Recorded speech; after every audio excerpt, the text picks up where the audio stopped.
यस्ते मयीधद्वज्रसायकसः ओजः पुष्यति विश्वमानुषक साह्यामदासमार्यं त्वया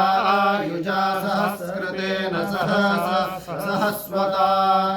मन्युरिन्द्रो मन्युरेवास देवो मन्युर्होता वरुणो जातवेदाः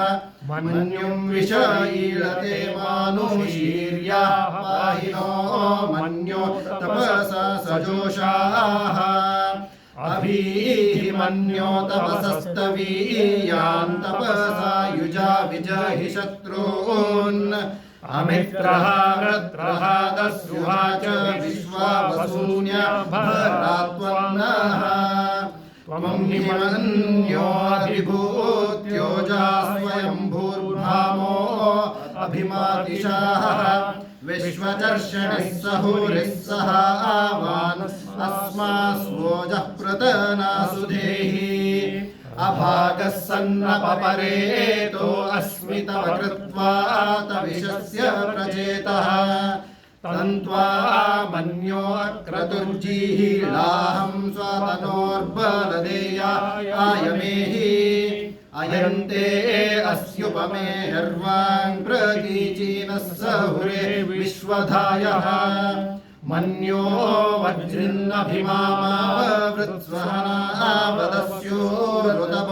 वज्रिन्नभिमामावृत्स्वहनावदस्योरुदभोऽध्यापेः अभिप्रेहि दक्षिणतो भवामेधा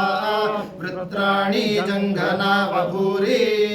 जुहोमि ते धर्मं मध्वो अग्रमुभा उपांशु प्रथमापि भावा त्वया मन्यो सरथमारुजन्तो हर्षमाणासु धृषिता मरुत्वः तिग्मेषवायुधा संशिशान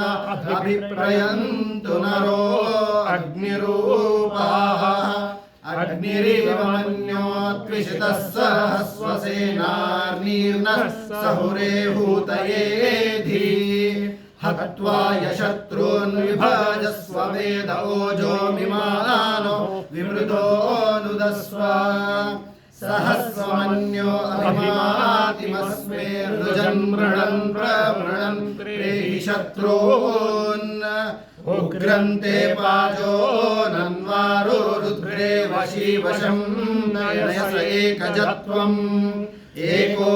बहुनामसि मन्यवीळितो विषं विषंयुधये संशीषाधि अकृत्तरुक्वया युजा वयं युमन्तं घोषं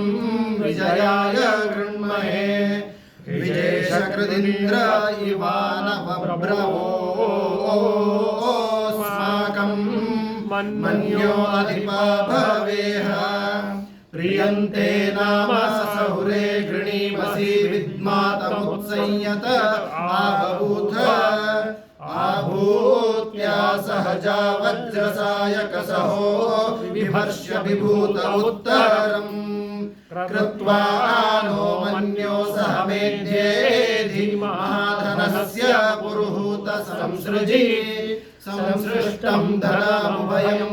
समाकृतमस्मभ्यं दत्तां वरुणश्च मन्युः भियं दधाना हृदयेषु शत्रवः पराजितासो अपनिलयन्ताम्।